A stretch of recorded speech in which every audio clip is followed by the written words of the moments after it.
It's Monday, June 8th, 2026, and this is episode 361 of You Can Bet on That.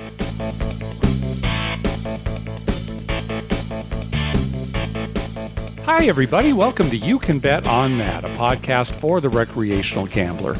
I'm Mark Duvall. And I'm Dr. Mike. Dr. Mike, everything going well? Getting ready for your trip out here to San Diego? Yep, we're getting ready, getting all the stuff together, bringing stuff for one daughter and then bringing the other daughter back home with her stuff. Good. Okay. So you will be here June 10th through June 16th, and we will tweet when we're headed out to casinos if anybody wants to join us. So looking forward to that. Yeah. Well, Dr. Mike, we told listeners a while back that rules approved by the California Department of Justice would prohibit blackjack from being dealt in California card rooms. This was basically the tribes putting pressure on the legislature because they didn't like that card rooms were dealing blackjack and some of these other table games, even though the card rooms were not banking the games. They were player-banked games. Right. Those rules supposedly went into effect April 1st. But they weren't expected to be enforced until June 1st. Well, Superior Court Judge Richard Darwin has issued an injunction stopping officials from enforcing those rules. So for now, it's business as usual at California card rooms. Okay, I guess we shouldn't be surprised, and this doesn't affect most of our listeners, just people in California. I think I don't even want to mention this again until things are settled, and who knows if and when that'll happen. Yeah, right. When things get tied up in courts, it could be forever. Who knows? Exactly. So anyway, for now, if you want to play blackjack in a card room, you can. You know, it's funny thing is that I don't know that it takes that much business away from the casinos. I can't imagine that it does either. No. The casinos are making most of their money on slots and stuff. I don't know that the few blackjack games at the very few card rooms that are still around. Yeah. You know, and even the ones that are around are not huge, at least in San Diego. Oh, and they don't have slots like you mentioned. No. There's no slots. There's no restaurants. That's the other thing. I mean, some have some nice facilities, but, you know, the tribal casinos really win overall in that category.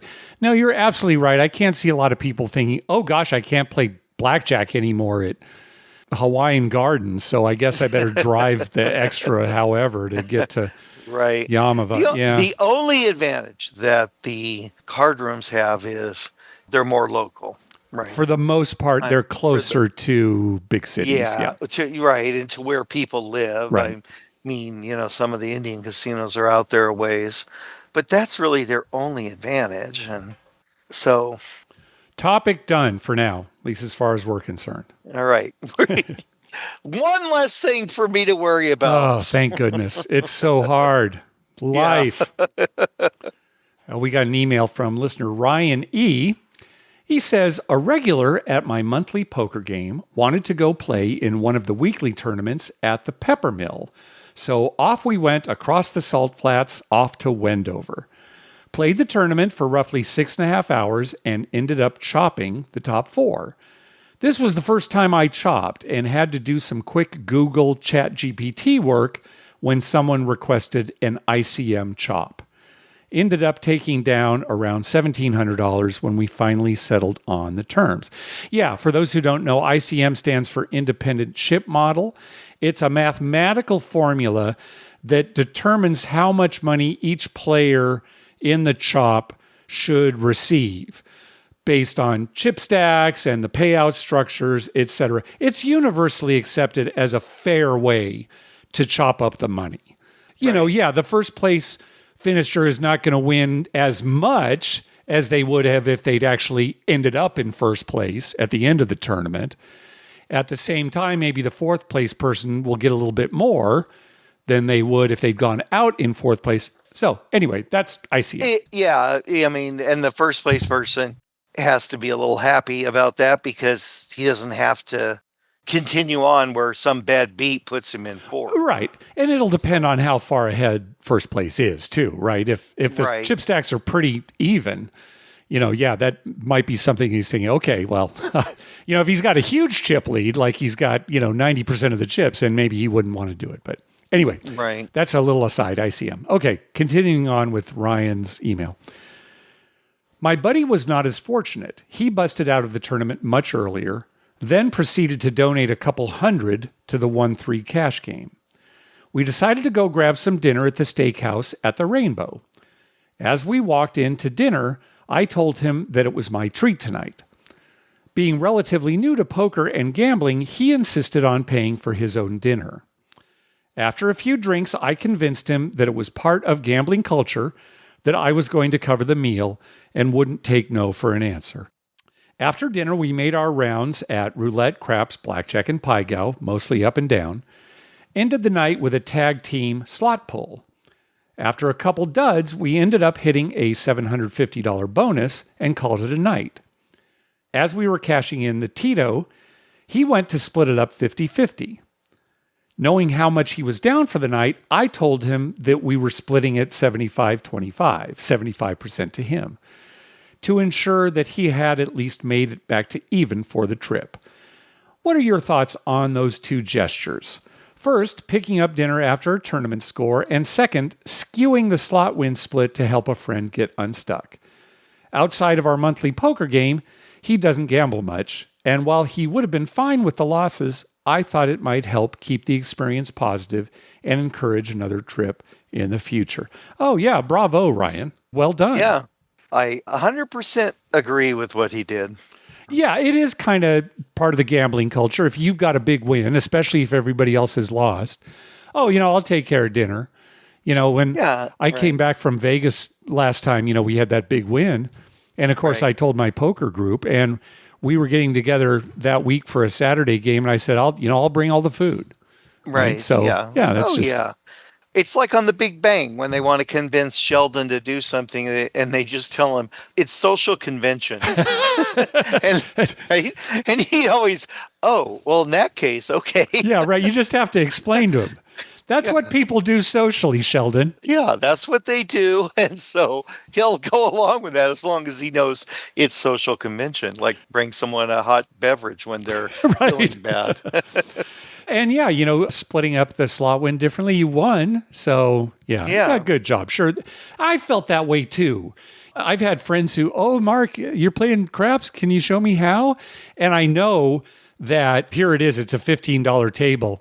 They're not willing to risk what it takes to place, for any amount of time at a $15 craps table. You and I have done this. So sometimes here, let me make your pass line bet for you. Yeah, or, here, I'm going to take odds for you, just to keep in the game. With us, it's usually whoever's having a rough time. If the other person is actually doing well, there's a little bit of give back here and there. Yeah. Just to keep things on a more even keel, I guess, so that everybody has fun. Yeah. And in this case, since he's not a gambler, it's really important. So very good job. Yeah. I would say to other listeners, don't ever feel obligated when you've had a gambling win to split it unevenly.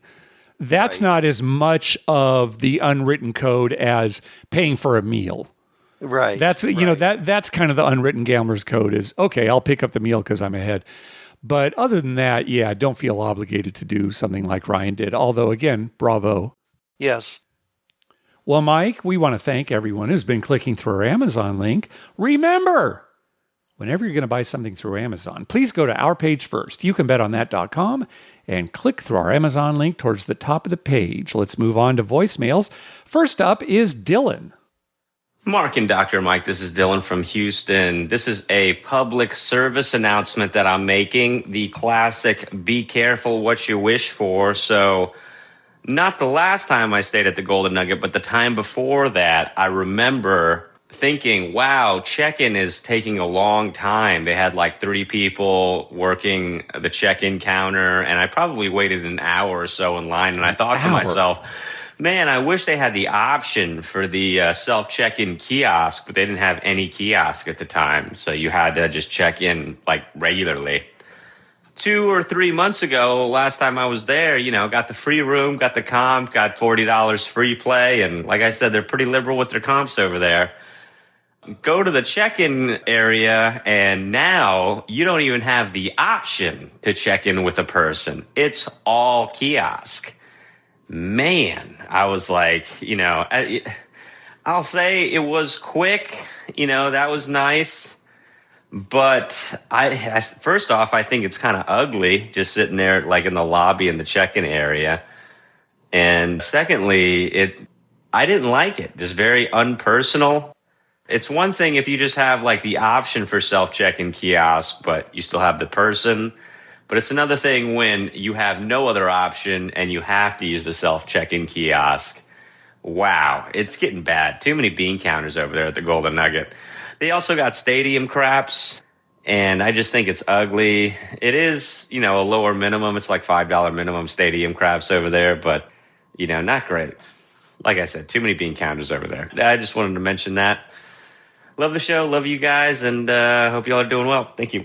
All right. Thanks, Dylan. All right, thanks. Yeah. I wonder what time of day he checked in. I guess what I'm wondering is maybe certain hours it's only kiosk check-in, and then other times maybe they do have some people working. Yeah, I prefer to deal with a person when it comes to checking in. There are a lot of things that I like to do automated. But when it comes to checking in, I like talking to a person because usually I ask, hey, do I have any deals as part of my offer? Questions about that. What are the hours questions? Yeah. Because the kiosk isn't going to be able to answer if you say, like, for instance, well, what do you think's the best place to eat here? Right. Or is there a chance I could get an upgrade to my room? Or, yeah, something like that. The $20 trick is not going to work on a machine. Yeah, right? Yeah. Hey, you're rubbing the side of the machine. Yeah, this is Hey, for you. baby. Think I could get maybe a sweet or something? Me personally, I do not like dealing with kiosks, but I see why they have them. Sure, of course, yes. I think the ideal situation is to have the regular check-in people and then have some kiosks. So when the line is big, for whatever reason, a busy weekend or something, and somebody doesn't want to wait, right, they can just go to the kiosk and do it faster. And, and for the people who, well, I don't mind waiting a little bit as long as I have some questions or whatever, then they can stand in line. Well, if anybody else has a similar experience or sees them change the policy, let us know. Longtime listeners know I will never be stepping back into the Golden Nugget, so I won't be able to tell myself. But well, I think it's becoming the way with a lot of casinos, though. Yeah. There should always, though, be a backup human being, just in case. Yeah. If I walk into a place and there's somebody behind the counter, they give you a smile and how's your day going? And, well, how was the flight? Or, where are you coming in from? Or, right. Just small talk or something. But it does give you a good feeling inside. The machine doesn't make any small talk with you. It doesn't ask anything more than it needs to know. And you just lose that personal touch. And I think you hit the nail on the head, though. If you prefer a kiosk, and I'm sure there are plenty of people who do, that should be an option, but you shouldn't have to do it. Yeah. All right, next call. Hey, Mark and Dr. Mike. It's Jason again from North Carolina coming to you with a trip report. So this past week, the first phase of the new Catawba Two Kings Casino outside Charlotte, North Carolina, out in the town of Kings Mountain, just opened up. So I went and visited, and man, that place was packed. A lot better this first phase. It's inside the actual casino. The second phase is going to open up in 2027. But yeah, it was a massive improvement from the trailer that was there before. New place, lots of slots. You got virtual sportsbook. One low dining area, lots of slots, and live table games. But man, those limits were insanely high. I get it's the first weekend, but man, both craps tables were at $50. Not a single black table was at below $50. All $50 blackjack tables, both were at $25. Now they were double zero, which is nice. And all the black tables were free too. Blackjack was nice. But the two craps tables, $50. But still, they were packed. I was brave enough after I won a little money on slots and bubble craps. I went over to one, and the Neon Niner gave me a nice little $50 pass line bet win on the craps table, so that was nice. Like, booked that win. But yeah, it's a great location near a major hub, Catawba Two Kings. Excited to see what they come up with. That's my trip report. All right, you guys have a great day. Mark and Dr. Mike, signing out. All right, thanks, Jason. Yeah. There you go, Mike. Catawba Two Kings. I bet you like that name. I love that name. Yeah. Now, how do you spell it? The first part. Yeah, Catawba. Catawba. Catawba. Mm-hmm. It's Catawba Two Kings. Yeah, it's in Kings Mountain, North Carolina. Catawba Two Kings. Oh, I love it. Just the alliteration and yeah. Yeah, flows. You Yeah. know, Catawba Two Kings. Where are you going? I'm going to Catawba Two Kings. Yeah. Faster you say it, the better it sounds. That's right. Where are you headed? Catawba Two Kings? What? Catawba Two Kings. Well, I'll tell you, whenever a place opens, a new place, they always jack those prices up the first weekend. Right away, you would hope that those limits would come down quite a bit. Yeah. Yeah, I'm sure they will. You can't have just two craps tables both at 50. Yeah. I bet you after a while, it's like maybe one's a quarter and the other one's 15, or both 15, something like that. It's just that they're using that newness to squeeze a little bit, squeeze the customer a bit. The market will figure it out. Yes, the market will figure it out. All right, next up is Doug. Good morning. This is Doug from Fort Worth, Texas. Been listening to your podcast almost since day one. Enjoy it every couple of weeks. You guys are very entertaining. Explanation point. I wanted to make a slight comment. This is not a criticism, but an observation. For a craps podcast, you do very little talking about craps systems and craps play. And let me preface that, I guess, by saying I understand there's no system that will actually beat craps. But I'll bet a majority of your audience would love to hear the ways or systems of some of the regular craps players and what they do and how profitable it is and that type of thing. I would find that fascinating listening. Sure, I enjoy the talk of restaurants and coffee shops and other casinos and your experiences, but I think it would be nice to have one segment per show, perhaps, of the system of the day. And, of course, mathematically, again, we know they're not going to work long term. Nothing does. But I really believe a majority of your audience would love to hear these systems. I know I'm one. So at any rate, keep up the good work. Appreciate your efforts. And we'll talk to you later. So long. All right. Thanks, Doug. Even though Dr. Mike and I, craps is our favorite game, and we talk about craps a lot on this show, I don't consider it a craps podcast. We try to cover all things gambling. Right. And I was thinking to myself, I'm like, I always feel bad that we don't talk more about, some Pacific slot game or, right. How often do we talk about Baccarat or, things like that, it's hard to cover everything. Yeah, it is. Even though, I think that was our goal when we started this. One of the problems too, Dr. Mike, is that, now that you've moved away, you and I don't go to the casino together nearly as much. So we're not exposed to as many things. So that's why we really rely on listeners for new information, things to talk about. However, Doug, I would recommend, if you want to hear a lot about a lot of systems, check out the Color Up YouTube channel, because Jeremy over there, that's a huge part of his content, is showing different systems.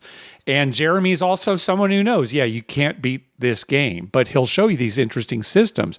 And the nice thing is, he's on YouTube, so he actually shows you on a craps layout, where the bets are going and where the different things are. Much easier to understand than just hearing it on a podcast. Right. So we would defer to him because Jeremy does a great job over there. Again, Color Up YouTube channel. Although I suppose, Mark, we could do a here and there if we see something interesting. I guess if something really tickles our fancy, maybe let's consider that being a not every episode kind of a thing. Next time we're together, Mike, which is going to be very soon here, let's kind of look around the table and see how other people are betting. I mean, for the most part, people aren't playing systems that are terribly interesting. They just, the point is established and they place, XYZ. So But I'd yeah, say the majority of people aren't playing any system at all. they're just playing on feeling.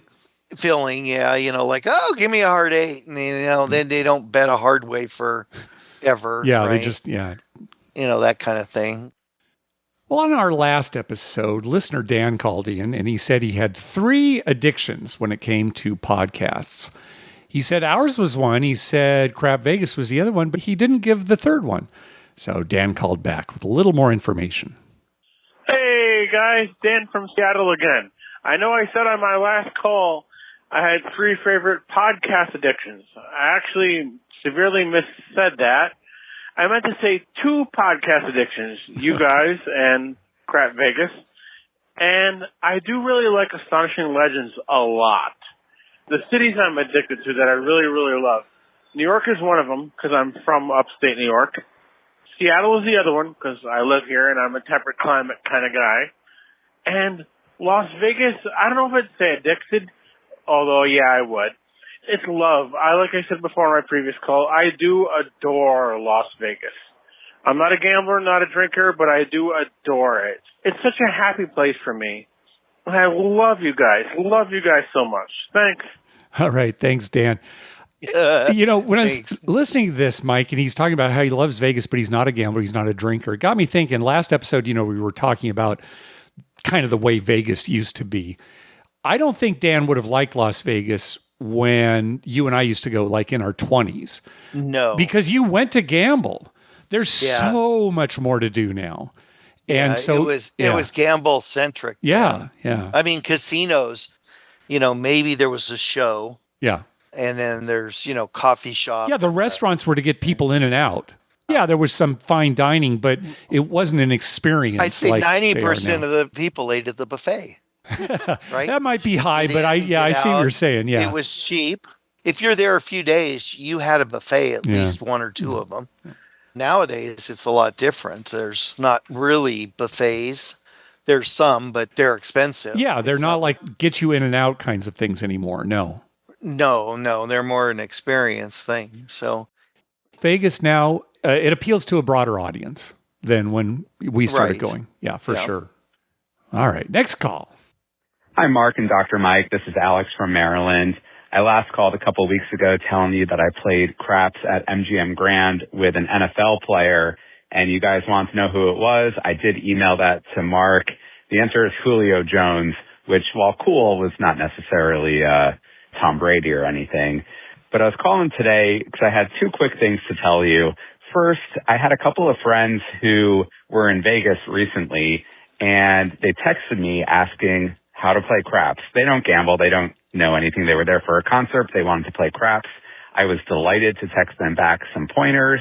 I told them about what the pass line is and odds and come bets. And I said, you know what? To make it easier, just go to a table, go up to them and tell them that you want to make a 3-point molly. They're going to help you out. It's going to be fine. He told me he went to 2 different casinos, Resorts World and MGM Grand, and went up to 2 or 3 dealers each, asking to do a 3-point molly. No one had any idea what he was talking about, and he thought I was pranking him. I was very surprised that nobody knew that. So that was one thing. The other thing is I listen to you guys. I've been listening since day one. I was in college when I started listening, and now I'm 34 years old.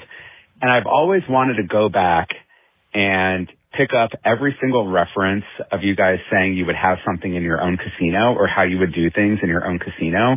And I've dreamed of going through the 360 episodes and collecting every reference, but it's just too much of a burden. But now with AI, I noticed that my podcast app, I use Overcast, produces an AI transcript. And now I don't think it's so impossible. Although, unlike Mark and sort of Dr. Mike, I'm not retired. So I don't know if I'll be doing that, but it is still a dream of mine to go back and find every single reference in a transcript of what you guys say you would have in your own casino. We know there'd be big signs and drinks everywhere, but I would love to get every single reference so that we actually know what a Mark and Dr. Mike casino, a you can bet on that casino would look like. So, perhaps that's a project that you want to take on. All right, guys, take care. That, my friend, is a Jim project. Yeah, exactly. We'll hand that off to Jim. Oh, poor Jim. He'd probably just tell you from memory. Yeah, he'll just say, no, He I've didn't got even it. have to go Here, back. I've been keeping a list, actually, since day one. Even with AI, I think the amount of work might still not be worth the payoff. I mean, it would be fun. I'd love to see that list. But yeah, I'll tell you what, you get a list and then we'll make an animated video or something of Mike and Mark's casino. Okay, that will use AI for like a walkthrough of the casino showing like all the a things. walkthrough of the casino, right. Here's the giant signage. You have to wait for it to kind of loop through, but there you can see a cocktail waitress is coming now. And then the next line is keep your hands off the table, dice are coming out. And then it spins to the next line. It tells you what the payout is for hardways. And there's a little video man, kind of like a Homer Simpson kind of guy with a clicker, clicking it for cocktails coming. So dealers, we've experienced this before where we're surprised what craps dealers don't know. Learning to deal the game is one thing. Learning the culture of the game is something else. And some dealers don't learn the culture of the game. I remember at casinos where they had like 10 times odds or more, we would go up and ask the dealers, oh, do you allow put bets?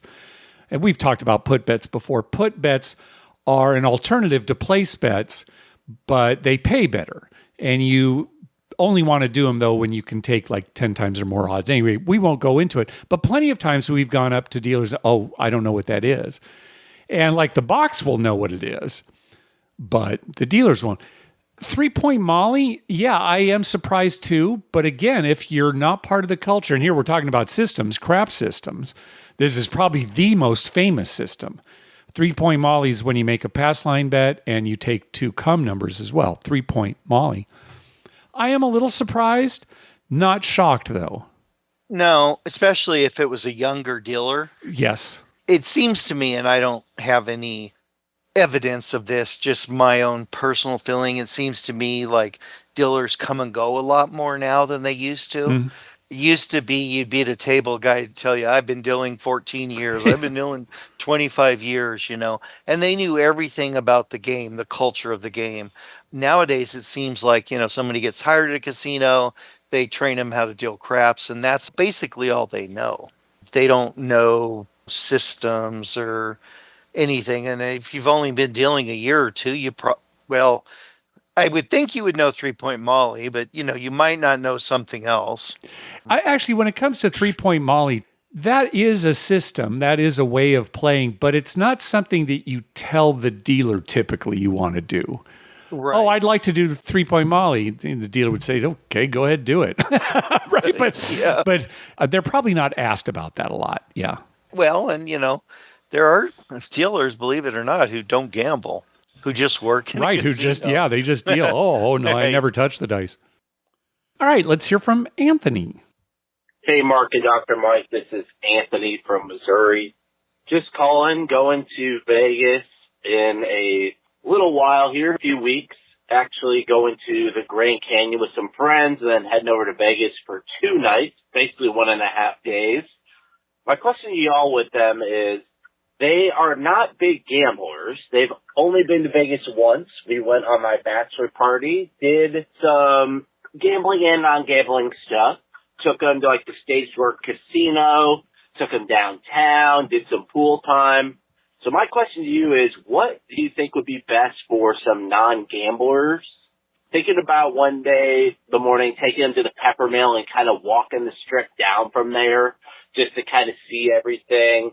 We're doing a show at Bellagio one night as well, but just want to know your thoughts for some non-gambling stuff to do. Of course, I go out there quite a bit, so I gamble quite a bit when I go there, but no, that won't be their cup of tea always.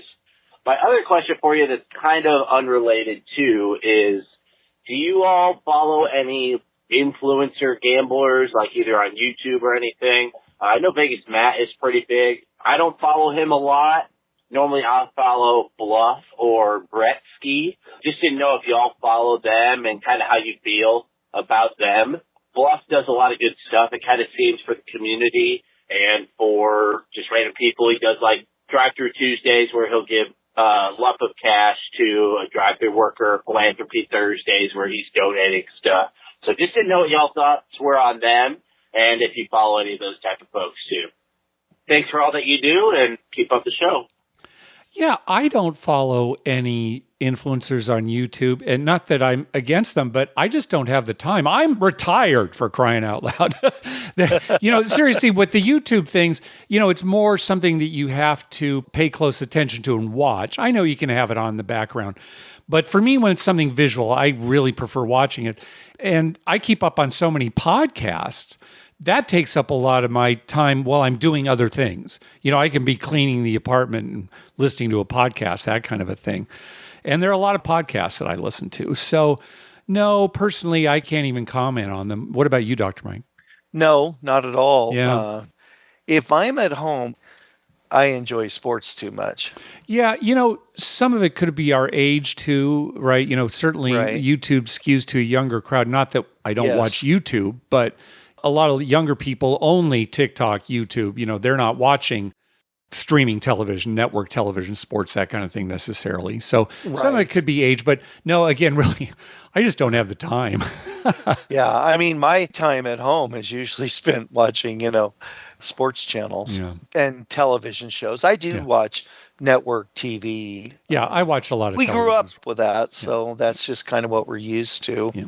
I use YouTube for instructional videos. Yeah, I do too, usually. And fail videos. Those are my favorite. Yeah. Love people falling off things. Love it. I don't know. I do enjoy watching that, but I don't always search for it. Yeah. I do search for something like how to blah, blah, blah, something in the house or, things like that.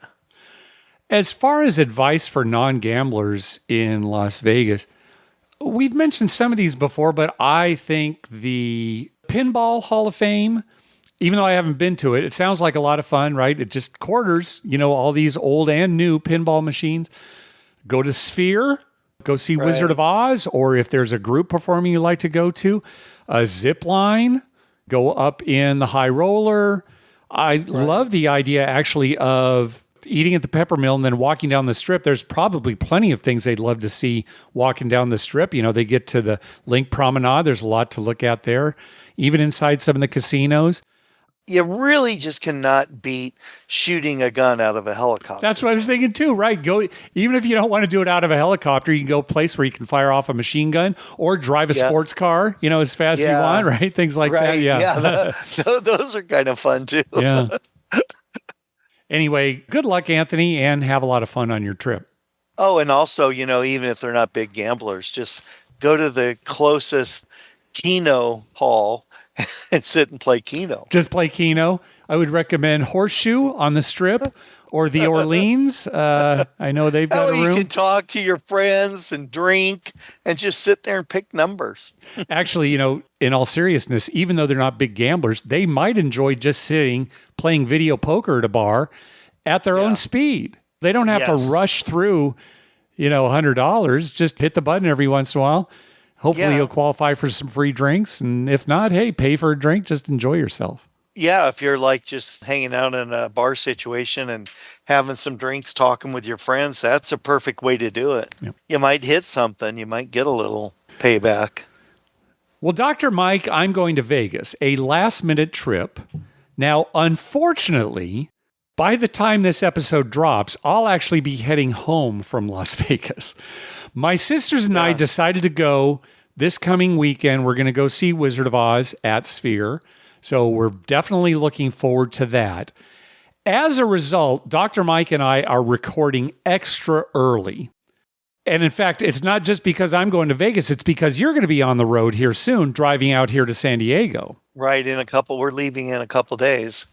So, we had to do this a little earlier. Yeah, so that's why the episode is short. We're certainly going to have a lot to talk about next time, with my trip and then you being out here and everything. Yeah, next one will be long for sure. Yeah. We're just going to miss each other in Vegas. Yeah, that's true. Yeah, we will. As I'm leaving Vegas, Monday, you'll be pulling in on Tuesday, And I'll be coming in on Tuesday, Just for a night, though, for me. Yeah. So as a result, we are wrapping it up right now. We want to thank some people for some recurring donations from Brian Dancer, from James M., from Jeremy over at the Color Up YouTube channel that we talked about earlier, from the International Brotherhood of Gobbling Donkeys, and from Tim S. Thank you very much for those recurring donations. We also got a donation from Vinny M., Karma donation for trip to WSOP, split with Dr. Mike's kids. Well, good luck in your tournaments, Vinny, and thank you very much for that donation. Yes, thank you. Also, a donation from Ryan E., whose email we read earlier, post-trip karma donation. So thank you very much, Ryan. You can buy merchandise for You Can Bet on That and for the Better Life at bettermerch.com. That's BETTOR merch.com. You'll find a link for that at the top of our webpage. Also on our webpage, you'll find a list of all the gambling-related shows coming up on American television in the next 2 weeks at youcanbetonthat.com/TV-listings. If you're looking for a movie to watch, check out our list of gambling-related movies at youcanbetonthat.com/movies. And if you want to listen to songs with gambling-related lyrics, check out our You Can Bet on That Spotify playlist. Just click the link towards the top of our webpage. We'd love to hear from you. Call our voicemail hotline at 951-292-4377. That's 9512-WAGERS. 9512-WAGERS. Or you can email us at youcanbetonThat@gmail.com. We're also on Twitter at You Can Bet on That and on Facebook at facebook.com/You Can Bet on That. Oh, my voice. I don't know what's going on. I just got done playing pickleball. Maybe that I'm just hoarse from yelling out the score.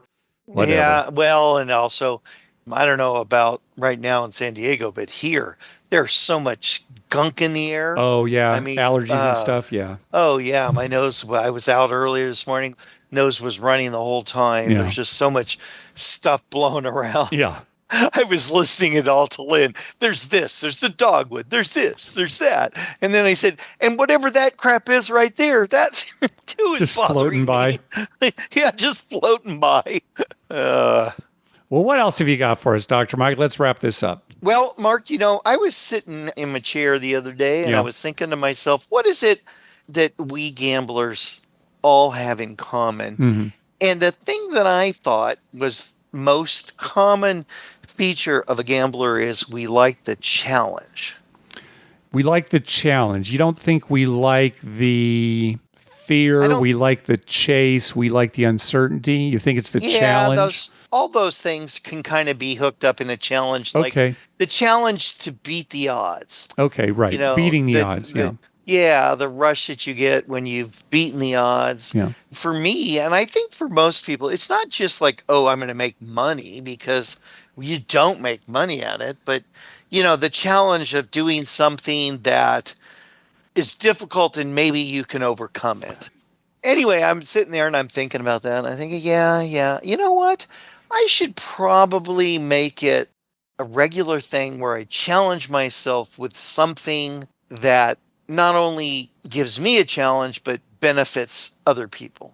Okay. So what are some of your examples you came up with? Well, the day I thought about that, I went outside and I was doing some work, and the neighborhood kid who lives down the street from us came by, and I said, hey, you want to help me? I was moving some dirt and stuff. And he said, sure. I said, yeah, I'll pay you. And so he helped me. He's like 12 years old.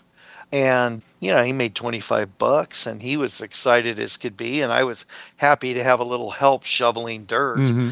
As he was helping me, I thought, okay, here's my challenge. I'm going to teach this kid how to repair drywall because I've got a hole in my garage. Oh, I see. Uh-huh.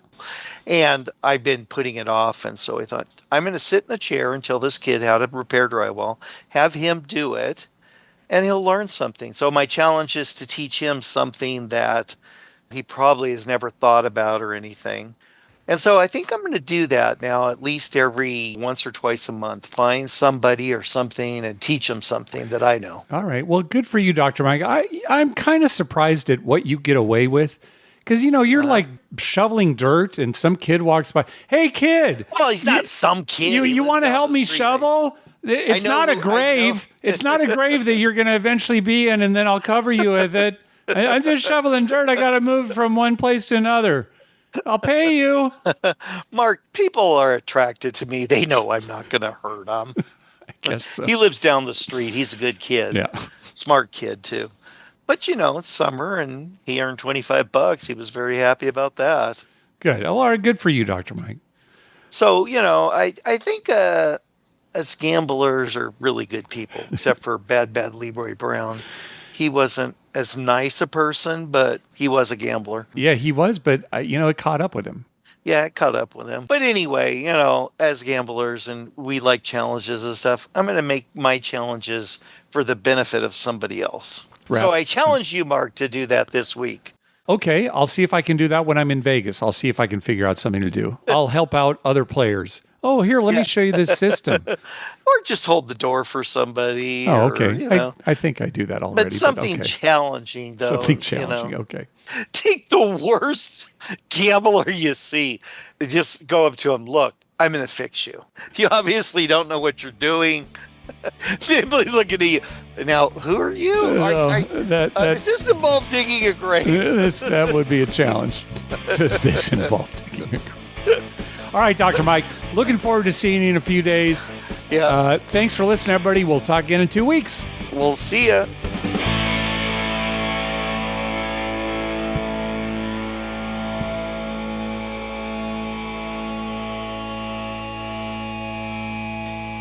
Come on, my card only has a 1 in 52 chance of getting picked anyway. How did you know that?